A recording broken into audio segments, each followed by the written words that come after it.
진주에서 운석이 발견되면서 보물 찾기가 그 진주 땅 가운데 일어나고 있는 것을 뉴스를 통해 보셨을 것입니다.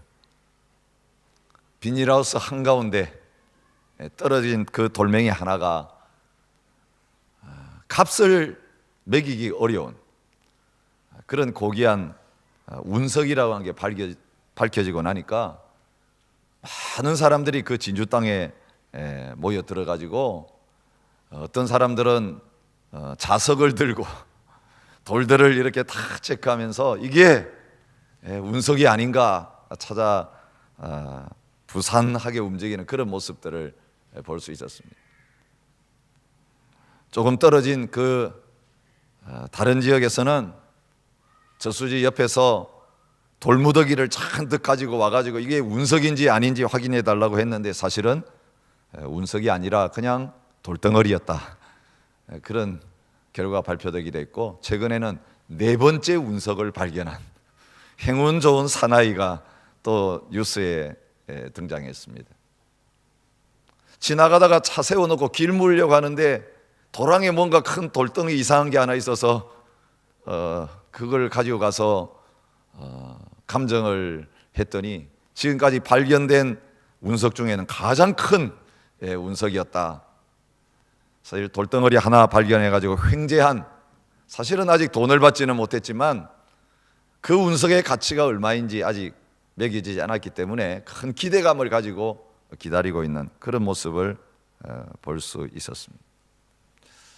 이 모습을 보면서 오늘 우리 인생이라고 하는 게 보물찾기 하는 그런 인생이 아닌가 생각합니다.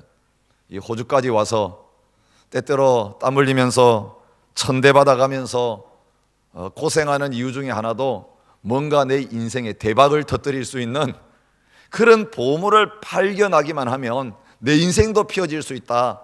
그러면서 나름대로 그 기대감 하나 가지고 그 꿈 하나 가지고 고생하면서 살아가는 것이 저희들의 모습이 아닌가 생각합니다. 여러분, 진짜 가치 있는 것이 멀리 있는 것이 아니고 내 바깥에 있는 것이 아니고 지금 내 자신의 삶 가운데 있다라는 사실을 발견하지 못하고 허송세월하는 경우들이 저희들 가운데는 참 많이 있는 것 같습니다. 진정한 가치를 발견하지 못하고 뭔가를 찾아보겠다고 헤매는 것은 우리 어릴 때 우리가 읽었던 동화에 나오는 파랑새를 쫓아가는 것과 마찬가지입니다.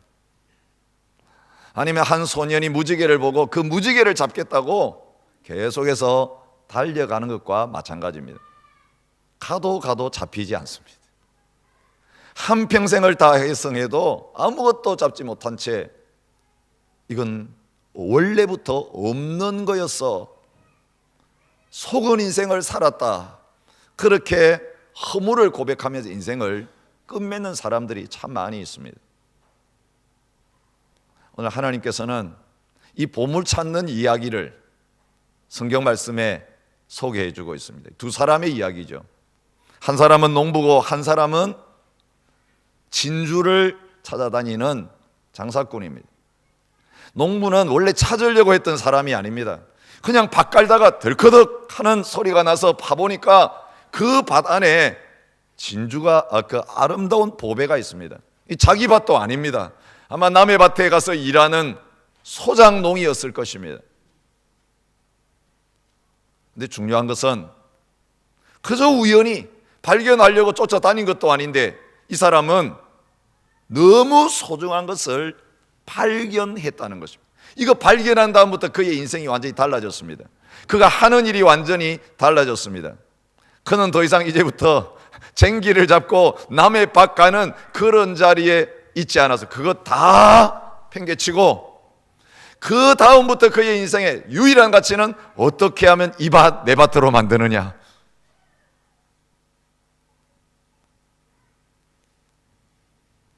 그래서 모든 것을 다 팔아가지고 아마 빚까지 다 끌고 모을 수도 있었을 것입니다. 그리고 그 밭, 사람들이 볼 때는 저 별것 아닌 밭 위에서 모조리 쫓아다니면서 살려고 하느냐 비웃었을 거지만 거기에 전부를 걸었습니다. 요즘으로 말하면 옥션장에 가가지고 남들은 한 100만 원 정도 되면 100만 원 이상 넘어가면 아무도 안 부르고 있는데 자기 혼자서 계속 손들고 최고의 값을 부르면서 2배, 3배를 던지면서 기어이 그것을 내 것으로 만들어야 되겠다라고 하는 그런 모습으로 달려드는 그런 존재가 되었다는 거죠. 두 번째 나오는 장사꾼의 이야기는 조금 다릅니다. 이 사람은 진주가 소중한 줄 알고 진주의 가치를 스스로 매길 줄 아는 사람이었습니다. 그래서 좋은 진주, 최고의 진주, 가장 가치 있는 것을 스스로 발견하려고 열심히 이 나라 저 나라 다니는 그런 사람이었습니다. 그러다가 드디어 평생에 한 번 만날 수 있을까 만들까 가장 가치 있는 진주를 발견했다는 것입니다. 그 역시 평생에 발견할 수 없는 그 소중한 진주를 발견하게 되었을 때 그의 인생이 완전히 달라졌습니다. 이제는 더 이상 다른 진주를 구하러 다닐 필요가 없는 존재가 되었습니다.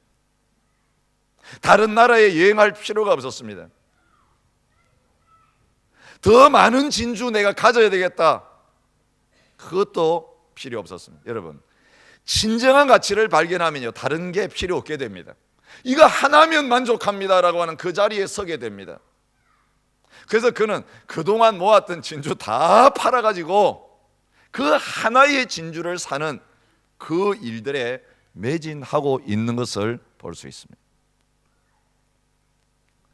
오늘 믿음의 생활을 하고 있는 이 자리에 오신 저와 여러분들이 바로 이 두 사람과 같은 행복한 주인공이 되어질 수 있기를 축복합니다.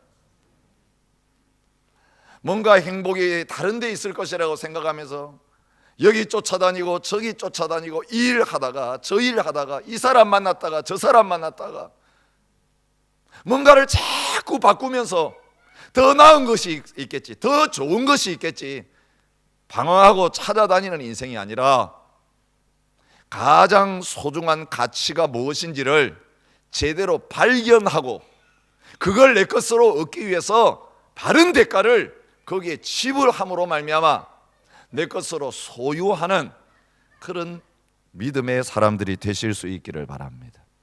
근데 중요한 건 뭐냐면 무엇이 가치 있는가에 대해서 바로 발견하는 것입니다. 여러분은 무엇을 위해서 가장 많은 돈을 투자하실 수 있겠습니까? 무엇을 위해서 여러분의 전부를 다 쏟아 부으실 수 있겠습니까? 무엇을 위해서 남은 여러분의 인생을 다 거기에 쏟아 부으실 수 있겠습니까? 많은 사람들은 그렇게 내 인생 전부를 걸고 전부를 쏟아 부을 수 있는 그 대상을 아직도 발견하지 못했습니다. 나는 아직도 찾아다니고 있습니다. 아직도 진리를 찾고 있습니다. 나는 아직까지도 그 전부를 다 쏟아볼 수 있는, 내 생명과 인생을 다 쏟아볼 수 있는 그 진리를 발견하지 못했기 때문에 이렇게 살고 있습니다. 그렇게 고백하시는 분들이 있을 것입니다. 또 이런 분들도 있습니다. 사실은 전부를 쏟아 부을 가치가 없는 쓰레기 같은 것인데 나중에 발견하면 그게 돌덩어리밖에 안 되는 것인데 그걸 보물이라고 애지중지하면서 거기에 헛돈 쏟아붓고 헛시간 쏟아붓고 에너지와 정력을 다 낭비하면서 살아가는 그런 사람이 있을 수 있습니다. 속고 사는 것입니다. 또 이런 사람이 있을 수 있습니다. 진짜 가치 있는 것이 내 집에 있는데 내가 살고 있는 그 땅이 다이아몬드가 묻혀있는 광산이고 유전이 콸콸 솟아날 수 있는 보배로운 땅인데 바깥에 돌아다니면서 그거 찾겠다고 열심히 허송세월하고 왔다가 나중에 이제 인생 다 낭비하고 재산 다 낭비하고 이제는 절망 가운데 와서 집에 돌아와 봤더니 거기에 모든 게 있는 걸 보고 땅을 치면서 통탄하는 그런 어리석은 또 하나의 인생을 사는 사람이 되어질 수 있습니다. 오늘 성경은 오늘 우리 자신들이 발견해야 될 가장 중요한 가치가 무엇인가를 보여주고 있습니다. 바로 하나님의 나라입니다. 오늘 성경은 뭐에 대한 이야기냐 하면 장사하는 이야기가 아니고 보물찾기 이야기가 아니고 천국은 우리가 지난주에 생각했던 하나님의 나라에 관한 말씀인 것을 보여주고 있습니다. 무엇이 가장 가치 있는가? 바로 하나님의 나라가 가치 있다는 것입니다. 여러분, 그 하나님의 나라가 누구라고 말씀하셨습니까? 그 하나님의 나라가 하나님의 교회일 뿐만 아니라 하나님의 나라가 이 교회, 몸된 교회, 가족된 교회 가운데 속해 있는 저와 여러분이다라고 하는 것을 말씀하고 계십니다. 여러분, 하나님과 우리는 분리되어 있지 않습니다. 우리가 어제 묵상한 말씀 속에서 주님이 가지시오, 아버지 하나님은 농부시오, 우리는 그 포도나무시오, 우리는 거기에 붙어있는 가지다. 하나님 아버지, 예수님, 성령님, 우리가 이제는 믿음 안에서 온전히 하나로 연합되어 있다라고 하는 것을 말씀해 주셨습니다. 여러분, 하나님 나라의 왕이 예수님이라면 우리는 그 통치를 받는 백성입니다. 같은 하나님의 나라에 속해 있습니다. 하나님의 아버지시라면 우리 그 가족 공동체 안에서 자식들입니다. 아버지와 자녀가 함께 한 가족을 이루고 있는 것입니다. 예수님이 몸된 교회 머리시라면 우리는 그 몸에 붙어있는 지체들이어서 예수님과 우리가 한 몸을 이루고 있는 것입니다. 몸과 머리가 떼어지면 그건 죽은 것입니다. 많은 성도들이 신앙생활을 하면서 내 자신의 가치와 하나님의 공동체인 교회가 추구하는 가치가 별개로 다른 것처럼 살아가는 경우가 너무 많습니다. 한 주일 동안 세상에서 해야 될 일은 내 일이고, 내 가정의 일이고, 내 사업이고, 그리고 주일날 교회 와가지고 해야 되는 하나님의 일이고, 하나님의 사업이고. 여러분, 불행하게도 나와 주님이 분리되어 있는 상태에 있는 사람입니다. 어떻게 사는가를 보면 연합되어 하나 되어 있느냐 분리되어 있느냐 알 수 있습니다. 여러분, 가정에서 부부가 한 몸이라고 이야기합니다. 근데 진짜 한 몸인지 아닌지 알아볼 수 있는 게 있습니다. 남편이 나가가지고 일해가지고 잘 됐는데, 어떤 명예를 얻게 됐는데, 내 부인은 밖에 나가가지고 그 자리에 서지도 못하고 뼈 빠지게 고생하면서 집안에서 식모같이 살면서 허드렛 일을 하면서 그렇게 살고 있고, 남편은 나가가지고 빛을 보고 박수 받고 인정받고 그렇게 살고 있을 때에 그 내 배우자가, 남편이든 아내이든 밖에 나가서 잘 되는 그 배우자가 잘 될 때 나는 초라하고 부족한 것도 있어도 그 배우자가 잘 되는 것을 보면서 같이 기뻐하고 좋아하는 그런 반응을 보인다면 그건 하나입니다. 한 몸이니까 같이 울고 같이 웃을 수 있는 그런 자리에 있는 것입니다. 그런데 한쪽이 잘 되면 달릴수록 나는 더 비참해지고 더 힘들어지고, 그런 자리에 있다면 그건 한 몸이 아닙니다. 두 몸으로 지금 살아가는 것입니다.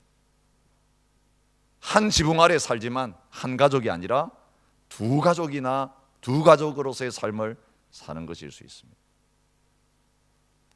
우리 신앙생활도 마찬가지입니다.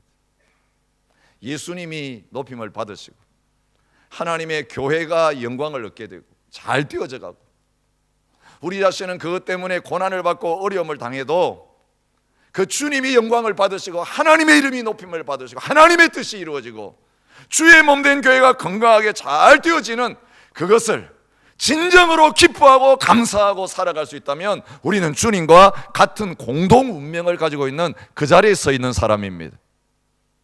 그런데 우리가 몸은 여기에 담고 있지만 주님이 잘 되는 일에 관심이 없고, 내가 잘 되면 좋아하고, 주님이야 어떻게 됐든 말든, 하나님의 영광이야 어떻게 됐든 말든, 교회 공동체야 뭐 되든 말든 관계없다, 그런 삶을 산다면 정확하게 우리의 상태를 그것을 통해 드러내는 것입니다. 나와 주님은 하나 되어 있지 않습니다. 나와 교회는 하나 되어 있는 게 아니라 나 따로 교회 따로 분리되어 있는 상태에 있는 것입니다. 여러분, 분리된 상태를 죽음이라고 이야기합니다. 우리가 지난 몇 주간 동안 우리가 공동체 가운데 속해 있는 자인 것을 함께 살폈습니다. 우리가 속해 있는 몸된 이 공동체가 어떤 공동체인가를 저희들이 살폈습니다.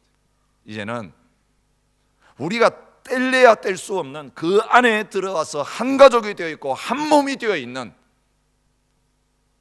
한 나라가 되어 있고 한 백성이 되어 있는 이 하나님 나라의 공동체의 가치를 발견하고 그 공동체의 가치를 위해 내 모든 것을 쏟아부을 수 있는 복된 자리에 설 수 있는 저와 여러분이 되실 수 있기를 바랍니다. 하나님 나라의 가치는 상대적인 가치가 아니라 절대적인 가치인 것을 성경은 가르쳐주고 있습니다. 상대 가치라고 하는 것 무엇입니까? 때와 장소가 바뀌면 변하는 가치입니다. 제가 운석 이야기를 했습니다마는 하나뿐일 때 최고의 가치가 있고 그게 100개가 되고 10,000개가 되면요 값이 팍팍팍 떨어지게 되어 있습니다. 상대 가치입니다. 집 살려고 하는 사람이 100명인데 팔려고 하는 집이 하나면 그건 상대적인 가치가 올라가게 되어 있습니다. 근데 팔려고 내놓은 집은 10개인데 살려는 사람이 하나면 그건 똥값입니다. 하루아침에 거품이 됩니다. 상대 가치의 현실입니다. 오늘 우리가 사람에 따라 가치를 매기는 게 다 다른, 시간에 따라서 다 바뀌어질 수 있는 그걸 붙들고 좋아할 때가 참 많습니다. 그거 처음 얻을 때는 너무너무 금값이었습니다. 요즘 금값이 굉장히 올라갔다가 또 떨어지더라고요.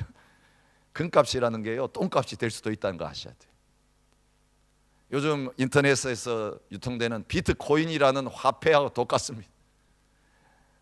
그 가치가 높아지니까 서로 그걸 차지하려고 했는데 요즘 그것이 땅바닥으로 떨어지고 있습니다. 처음에는 그게 나에게 기쁨을 주는데 조금 지나고 나니까 그거 아무것도 아니더라는 거예요. 그래서 그걸 위해서 내 인생을 투자하고 내 시간을 투자했다는 것이 너무 후회스러운 그런 것이 될 수 있습니다. 많은 사람들이 세상에서 추구하는 가치들이 다 그런 겁니다.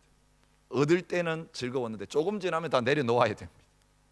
조금 지나면 다 떠나야 됩니다. 얻을 때는 기뻤는데 그것이 나에게 떠나갈 때는 눈물을 주고 떠납니다. 가슴을 찢어놓고 떠납니다. 웨딩드레스를 입고 결혼식장에 들어올 때는 얼마나 좋았습니까? 이제 다 된 것 같았습니다. 내가 왕자 같고 내가 공주 같은 마음으로 내 인생이 이제 행복해질 거라고 기대감을 가지고 그 사람을 바라보았고 가정을 바라보았습니다. 조금 지나니까 어떻게 되었습니까? 그렇게 기대했던 대상들을 향해서 가슴에 못을 박고 떠나가는 그런 일들이 우리 주위에 얼마나 많습니까? 근데 하나님 나라의 가치, 하나님이 우리에게 자 이걸 위해서 죽어라, 이걸 위해서 살아라고 던져주시는 가치는 시간이 지난다고 바뀌는 가치가 아닙니다. 나라가 달라진다고 바뀌는 가치가 아닙니다. 한국에 살 때나 호주에 살 때나 아니면 우리가 아프리카에 가서 살아도 변하는 상대적인 가치가 아니라 절대적인 가치, 이 가치는 아무도 바꿀 수 없는 그런 것을 하나님께서 주셨다는 것입니다. 왜 절대 가치입니까? 하나님께서, 창조자이신 하나님께서, 조물주이신 하나님께서 그것을 향하여 값을 매기시고 값만 매기신 게 아니라 실제로 대가를 지불하신 그것이 모든 가치의 기준이기 때문에 절대 가치라고 말하고 있습니다. 구약에 보면 이스라엘 백성이 살다가 경제적인 어려움에 빠져가지고 빚을 지면 빚을 갚을 때까지는 노예 생활을 해야만 되는 그런 일이 있었습니다. 우리나라도 그 비슷한 제도가 요즘도 있죠. 황제 노역이라고 하는 비판을 받으면서 한 기업인이 하루에 5억 그 감옥 속에 들어가서 일하는 대가로 벌금을 지불하다가 중간에 집행정지가 되어서 나온 그 이야기 여러분 관심 있게 들으시고 읽으셨을 거예요. 그렇습니다. 벌금 선고를 받고 그것을 지불할 능력이 없을 때는 그 감옥 속에 들어가서 구금되어 있는 가운데 자유를 상실하고 거기서 일을 하면서 그걸 다 갚을 때까지 거기 머물러 있어야 되는 거죠. 그 성경에 나온 그 노예 제도가 그런 겁니다. 근데 본인이 갚을 능력이 없어서 평생 노예로 살아야 되는데, 그 노예가, 빚에 매인 노예가 자유로워질 수 있는 길이 있었습니다. 누군가가 그가 갚아야 될 빚을 대신 지불하고 갚아주면 거기서 노여날 수 있었습니다. 여러분, 누가 그 사람의 빚을 대신 갚아줄까요? 누가 제일 먼저 돈 싸들고 와가지고 저 사람 풀어주세요라고 할 수 있을까요? 그를 가장 사랑하는 사람이 그렇게 할 것입니다. 어떤 분은 이렇게 생각할지 모르겠으나, 고소하다, 잘 됐다, 자유롭게 돌아다니는 게 너무너무 힘들었는데, 그 사람 때문에 괴로움 당했는데 거기서 푹 썩게 만들어라. 절대로 찾아가서 풀어주지 말라. 그 사람에게 자기 나름대로의 평가를 내리고 가치를 매기면 절대로 그 사람에선 돈 한 푼 쓰는 게 아까운 거예요. 그러나 사랑하는 가족은 그렇지 않습니다. 그 남편이, 그 아내가, 그 자식이 어떤 괴로움을 끼쳤다 할지라도 내 남편인데, 내 자식인데, 내 가족인데, 내 자식인데 모든 집을 다 팔아서라도, 빚을 끌어내서라도, 아니면 내가 대신 들어가더라도 그를 거기에서 풀어내려고 하는 그런 마음을 가지고 찾아갈 것입니다.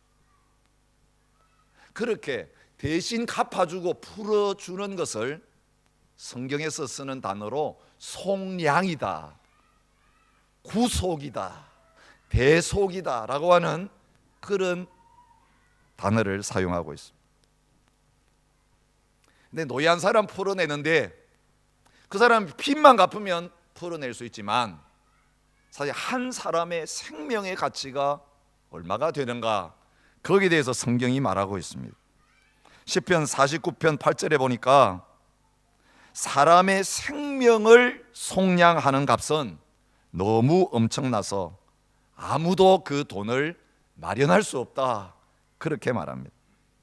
그래서 죽은 사람 살리는 그 대가를 지불하는 것은 자기의 재물을 의지하고 부유함을 자랑하는 사람은 아무도 할 수 없다는 거예요. 돈 자랑하고 가진 것 자랑하는 사람 생명 살리는 그 자리에 가면 무용지물이라는 겁니다. 돈으로 안 된다는 거. 여러분, 요즘도 그렇잖아요. 암 걸려가지고 죽는데 돈으로 살릴 수 있습니까? 물론 의료비가 없어가지고 치료 못 받아가지고 죽는 사람은 병원 보내서 의료비 지불할 돈이 있으면 살릴 가능성이 조금 있겠지만, 그러나 의사가 살리는 것도 아니고 돈이 살리는 것 아닙니다.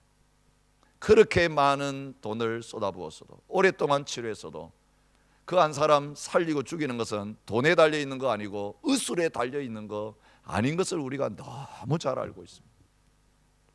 사람의 생명을 살리는 이 일은 값을 매길 수 없다, 돈으로 안 된다, 그것을 성경이 말해주고 있습니다.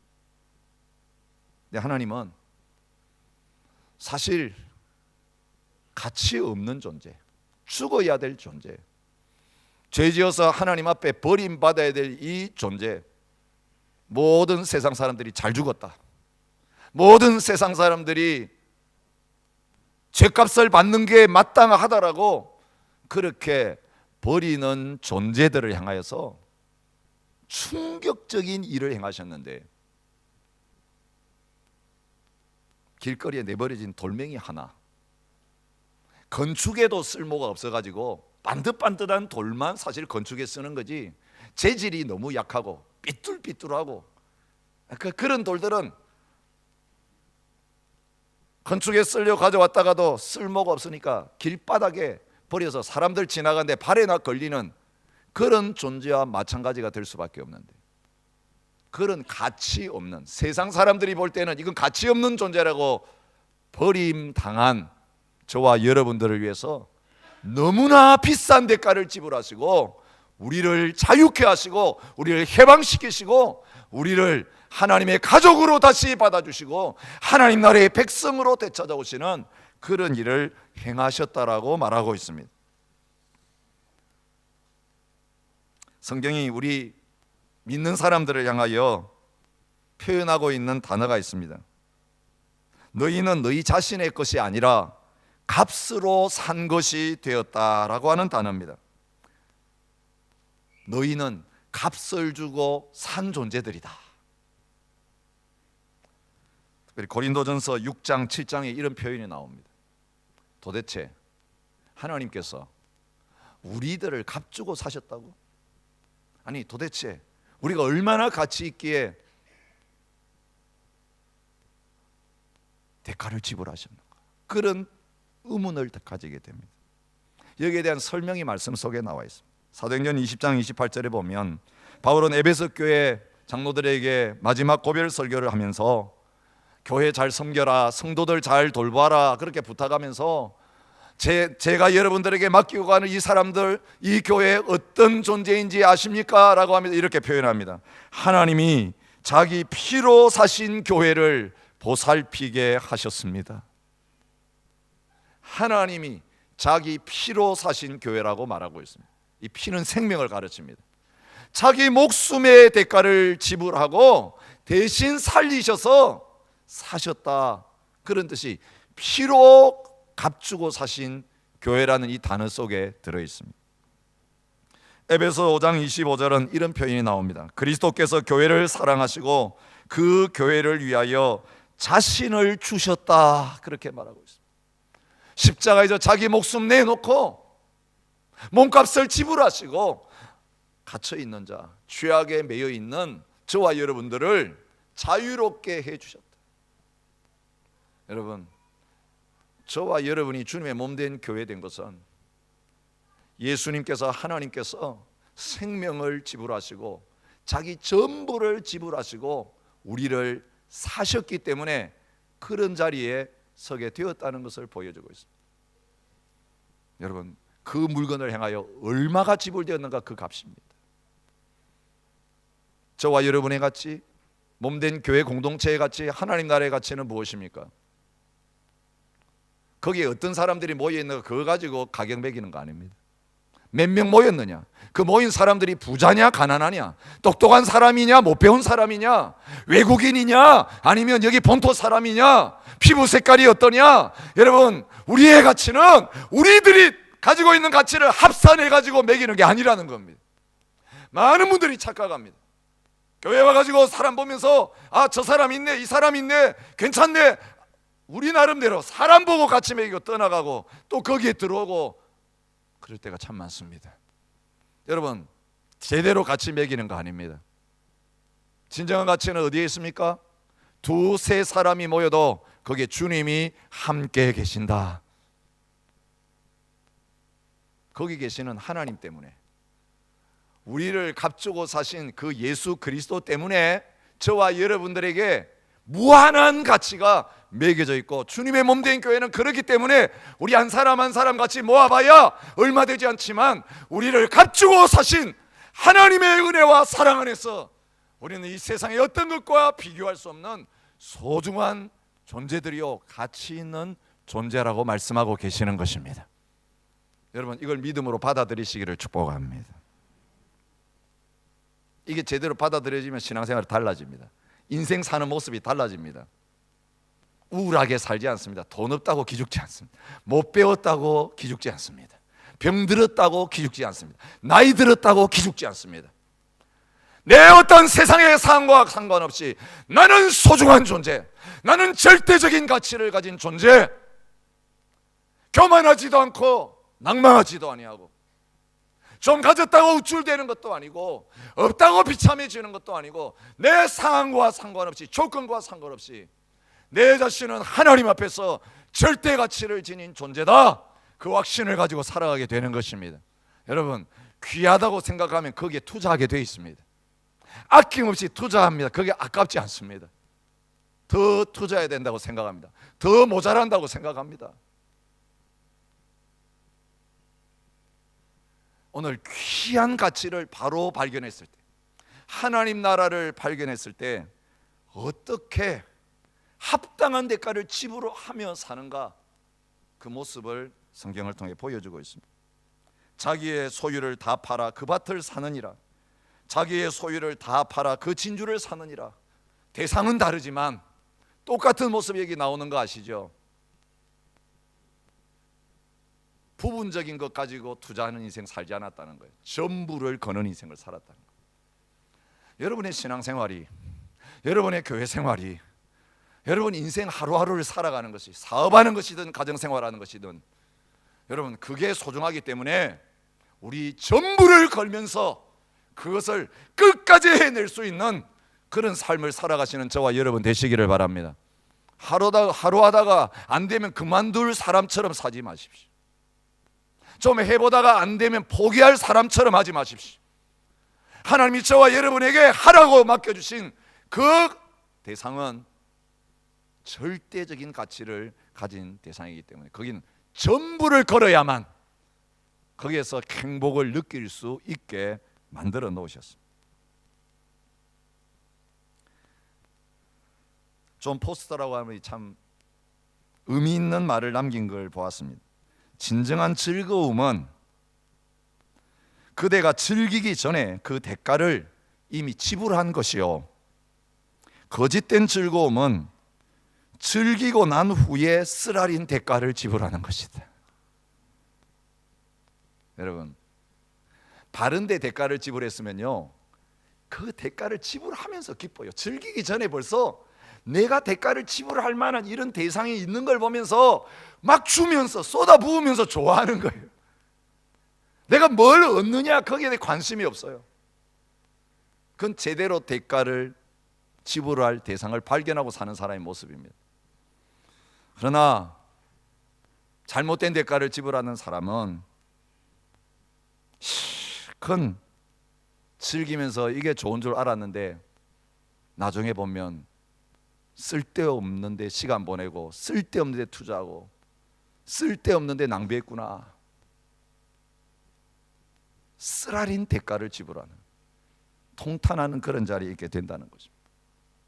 성경은 우리 주님이 최고의 가치를 지니신 분이기 때문에, 몸된 교회 공동체가 그런 절대 가치를 지니고 있기 때문에, 함께 주님을 섬기는 형제 자매들이 이런 절대 가치를 지닌 존재이기 때문에 우리에게 섬기라고 맡겨주신 가족과 섬기라고 맡겨주신 모든 이웃들이 하나님 보실 때는 천하보다 귀한 절대 가치를 지닌 존재이기 때문에 우리가 그 섬김의 자리에 있을 때는 절대 가치에 합당한 대가 지불이 따라야 된다, 그렇게 말씀하십니다.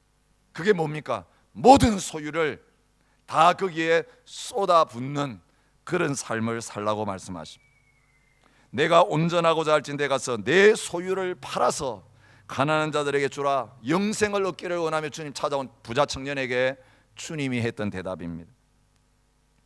누구든지 자기의 모든 소유를 버리지 아니하면 능히 내 제자가 되지 못하리라.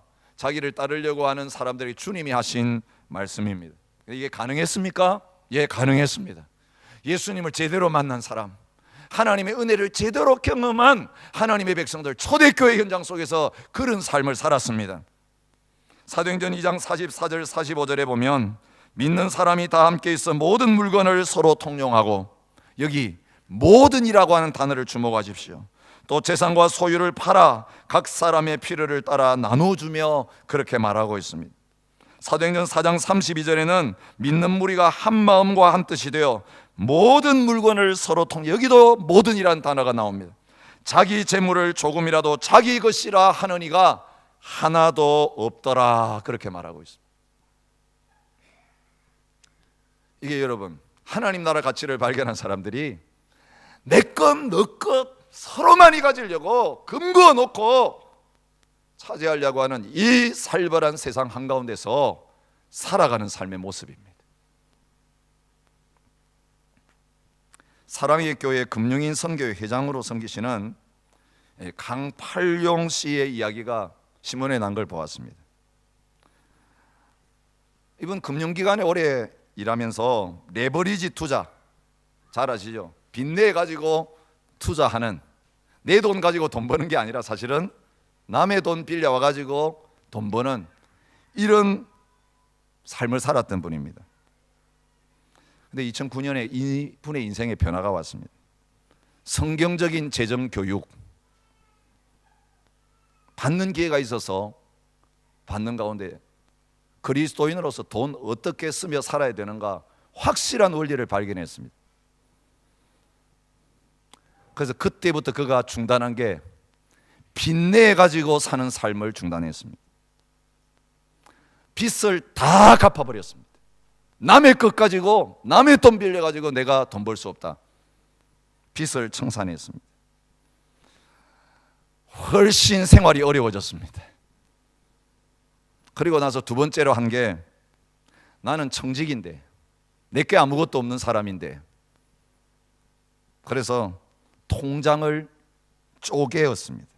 월급 통장, 11조 통장, 저축 통장, 나눔 통장, 그 다음에 생활비 통장, 그걸 나누었습니다. 하나님께 드릴 것, 이웃에게 나눌 것, 그리고 나를 위해 쓸 것, 정확하게 딱 수입 들어오는 순간에 통장에 나누어 집어넣고 절대로 그 통장에 들어간 것은 다른 목적으로는 쓰지 않았습니다. 자기를 위한 통장에 들어가는 돈은 점점 줄어들었고, 다른 사람을 위해, 하나님을 위해 들어가는 그 통장의 금액은 점점 많아졌습니다.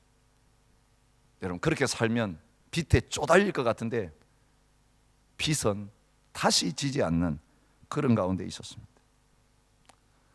이제 모든 삶이 좀 제대로 돌아가니까 유혹이 왔습니다.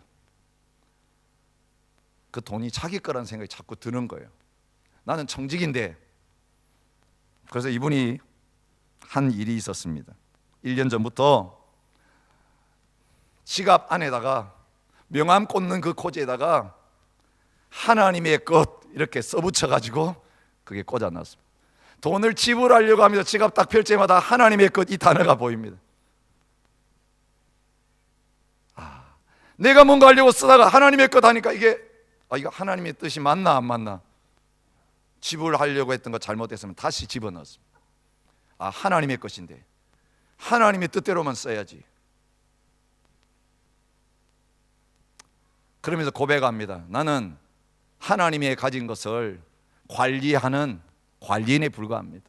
나는 이거 잊어버리지 않으려고 내 지갑 속에 하나님의 것이라고 하는 그 글자를 늘 써붙여 놓고 돈 쓸 때마다 그것을 확인하고 있습니다. 여러분, 이게 믿음 생활입니다. 여러분, 내게 다 하나님의 것이 된 사람은요, 하나님의 것을 내 것으로 다 쓸 수 있는 능력이 있습니다. 돈 있냐 없냐 가지고 일하냐 안 하냐 결정 안 합니다. 나에게 일 시키신 하나님이 어떤 분이시냐를 알고 땡전 한 푼 없으면서도 믿음으로 뛰어들고 믿음으로 행해 나가는 그런 담대한 자리에 설 수 있습니다. 사람들은 모험이라고 이야기합니다. 그러나 우리는 그것을 믿음이라고 이야기합니다. 여러분, 모든 소유만일까요? 성경은 말합니다. 하나님 나라의 가치를 발견한 사람은 모든 물질만이 아니라 우리가 그토록 놓지 못하는 사랑하는 사람들까지도 하나님의 나라를 위하여 기꺼이 내놓을 수 있다고 말합니다. 부모와 처자와 형제와 자매와 심지어는 나의 모든 생명까지도 하나님의 나라를 위하여 내놓을 수 있다는 것입니다. 아브라함이 자기 하나밖에 없는 독자를 하나님이 드리라고 할 때 기꺼이 제단 위에 내놓았던 것처럼, 하나님이 전부를 원하신다면 내 소유만이 아니라 나의 가족들까지도, 내 사랑하는 소중한 사람들까지도 하나님 나라 위에서 쓰임받는다면 다 내놓을 수 있습니다. 이것이 하나님의 나라를 발견한 사람들의 모습이라고 이야기합니다. 여기에는 어떤 일이 따르겠습니까? 편한 삶 끝나고 고생하는 삶, 고난받는 삶이 따르게 되어 있습니다. 하나님의 자녀이면 상속자 곧 하나님의 상속자요 그리스도와 함께한 상속자니 우리가 그와 함께 영광을 받기 위하여 고난도 함께 받아야 될 것이니라, 그렇게 말씀하십니다. 우리에게 은혜를 주신 이유가 뭐냐? 은혜만 받는 것이 아니라 고난도 함께 받도록 하기 위함이라고 빌립보서 1장 29절에서 말씀하고 있습니다. 바울이 감옥 속에서 쓴 편지가 골로새 1장 24절에 나와 있습니다. 나는 이제 너희를 위하여 받는 괴로움을 기뻐하고 그리스도의 남은 고난을 그의 몸된 교회를 위하여 내 육체 채우노라. 바울만 그런 삶을 살았던 게 아닙니다. 데살로니가 교회 쓴 편지를 보면 데살로니가 교회 성도들도 하나님 나라의 가치를 복음 안에서 발견한 다음에는 고난받는 삶을 기뻐하며 살았던 것을 보게 됩니다. 그러므로 너희가 견디고 있는 모든 박해와 환난 중에서 너희 인내와 믿음으로 말미암아 하나님의 여러 교회에서 우리가 친히 자랑하노라고 하면서 무엇을 자랑합니까? 그 나라를 위하여 너희가 또한 고난을 받느니라. 여러분, 나라 하나 세우기 위해서 얼마나 많은 순국 선열들의 피가 뿌려졌는가를 우리는 잘 알고 있습니다. 그 국립묘지에 묻혀있는 수많은 영혼들, 그 나라 세우기 위해서, 나라 보존하기 위해서 모든 것을 쏟은 사람들입니다. 가장 소중한 투자는 뭘까요? 우리 생명을 하나님의 나라를 위해 드리는 것입니다. 스티븐 버틱이라고 하는 분이 죽도록 믿으라고 하는 그런 책을 썼습니다. 그 1부, 2부, 3부로 구성된 책인데 1부의 제목은 죽도록 믿지 않으면 진짜 죽는다. 3부의 제목은 죽도록 믿어라, 그러면 산다. 그런 아주 도발적인 제목이 붙어 있었습니다. 적당히 믿는 것처럼 불행한 건 없습니다. 적당히 사는 것처럼 괴로운 건 없어요. 적당히 사는 게 괴로워요. 뭔가 하나에 미치면요, 남들이 볼 때는 저거 힘들어서 어떻게 하나 그러는데 거기에 빠진 사람은 에너지가 어디서 솟아나는지 달려가도 피곤치 않고 걸어가도 피곤치 않고 잠 안 자도 피곤치 않습니다. 여러분 경험하셨죠? 눈이 벌겋게 돼도 피곤치 않고 시간 가는 줄 모르고 벌써 시간이 이렇게 지나면서 거기에 완전히 빠져 있습니다. 여러분, 전부를 거는 인생에게는 이런 에너지가 나옵니다. 여러분, 진정한 하나님 나라의 가치를 위해서 이 세상에 잠시 있다가 없어질 것을 위해서 그렇게 전부를 거는 그런 우리의 에너지를 바르게 쏟아붓고 사는 저와 여러분들이 되실 수 있기를 바랍니다. 여러분, 주님 위해 사는데 시간이 아깝지 않아야 됩니다. 주님 위해 사는데 내 인생 거는 것이 후회스럽지 않은 그런 자리에 서야 될 줄 믿습니다.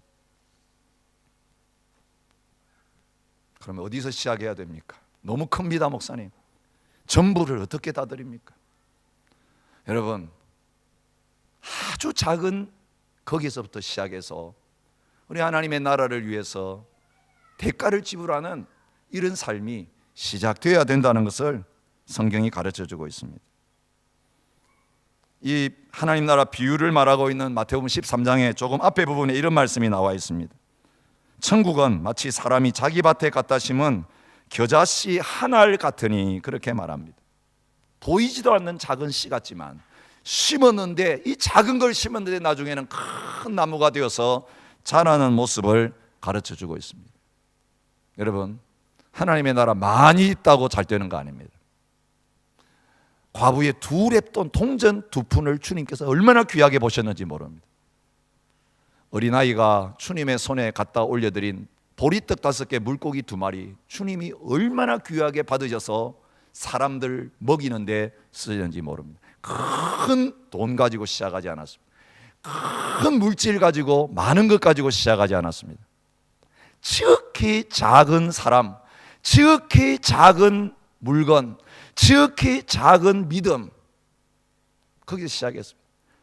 너희 믿음이 겨자씨만한 믿음이 있으면 산을 옮기게 된다고 말하면서 큰 믿음 이야기하지 말고 지금 있는 그 자리에서 너 가진 그 작은 것 가지고 시작하라. 주님께서 저와 여러분에게 도전하시는 것입니다. 지금 하지 않는 사람이 상황이 좋아지면 할 수 있다? 거짓말입니다. 가장 작은 것을 드리지 않는 사람이 큰 걸 드리겠다고요? 그거 거짓말입니다. 믿을 수 없습니다. 주님은 지금 있는 상황 속에서 아무리 작게 보여도 그것을 하나님 앞에 투자하기 시작할 때에, 대가를 지불하기 시작할 때, 거기서부터 손해보기 시작할 때에 나중에는 내 목숨까지 드리는 그런 자리에 설 수 있다, 그렇게 말하고 계십니다. 작은 것에 충성된 자는 큰 것에도 충성되고, 지극히 작은 것에 불의한 자는 큰 것에도 불의할 수밖에 없다. 주님께서 말씀하시기 때문에 그렇습니다. 영국의 한 작은 교회에서 일어난 일을 말씀드리고 말씀을 마치겠습니다. 5살짜리 소년이 헌금하는 시간에 1페니를 헌금을 했습니다. 자기 가진 돈의 전부였겠죠. 그러면서 거기에 글이 하나 쓰여 있었습니다. 목적 헌금이에요. 1페니인데 목적 헌금. 꼭 신약 성경을 사서 인도에 보내주십시오. 선교사님으로부터 인도에는 성경이 없다는 이야기 듣고 감동을 받아가지고 자기 가진 1페니를 드리면서 신약 성경 사서 인도에 보내달라고 요청했습니다. 목사님이 웃으면서 그냥 쓰레기통에 집어넣을 수 있는 글이었는데 지나칠 수가 없었습니다. 이 소년의 뜻을 내가 살려야 되겠다. 그래서 목사님이 자기 돈 보태가지고 신약 성경 한 권을 사서 소년한테 자, 너 사인을 해라. 너 이름 쓰고 사인해라. 내가 이거 너 소원대로 인도에 보내겠다. 그래서 인도로 보냈습니다. 그 성경 한 권 보낸 거 기억도 하지 않고 잊어버리고 있었습니다. 소년도 잊어버렸고 목사님도 잊어버렸습니다. 20년 후에 목사님이 인도를 방문할 기회가 있었습니다. 한 마을을 방문했는데 유달리 그 마을에 많은 그리스도인들이 신앙생활하고 있는 모습을 발견하고 놀랐습니다. 다른 마을에는 믿는 사람이 없는데 왜 그 마을에 믿는 사람들이 있는가? 그래서 여러 가지 질문을 했습니다. 어떻게 이 마을에 복음이 들어오게 되었습니까? 그때 마을 사람이 대답합니다. 한 선교사가 찾아왔는데요, 우리한테 신약 성경 한 권 달랑 주고 갔습니다. 그런데 그 성경 읽다가 우리들이 예수님을 만났고 믿음 생활을 하게 되었습니다. 한 사람이 성경 읽고 변화되면서 또 전도하고 전도해서 그 마을 전부가 복음화되는 그런 역사가 나타났다는 것입니다. 그러면서 그 오래된 낡은 성경 한 권을 들고 왔습니다. 성경의 마지막 표지에서 20년 전에 자기 교회 5달 된 소년이 그 성경 보내기 전에 목사님과 앞에서 사인한 그 사인이 기록이 되어 있었습니다. 여러분, 하나님 나라 역사는요, 트럼펫 불면서 거창하게 선전하는 거기서 시작되는 거 아닙니다. 보이지도 않는, 아무도 알아주지 않는 골방에서 적은 겨자씨와 같은 작은 충성 하나가, 작은 헌신 하나가 주님 너무너무 사랑하기 때문에 주님 가진 거 이거밖에 없는데, 나는 할 수 있는 게 아무것도 없는데 주님 나라도 써주신다면 영광이겠습니다. 여러분, 하나님 나라는 이런 사람들에서 지금까지 확장되어 왔습니다. 오늘 저와 여러분이 바로 그 하나님의 나라의 확장에 겨자씨가 되어지는 복을 함께 누리실 수 있었으면 좋겠습니다. 함께 찬양하면서 나갔으면 좋겠습니다. 우리에게 맡겨주신 그 영혼, 우리에게 맡겨주신 하나님의 교회, 주님, 내가 그렇게 섬기기를 원합니다.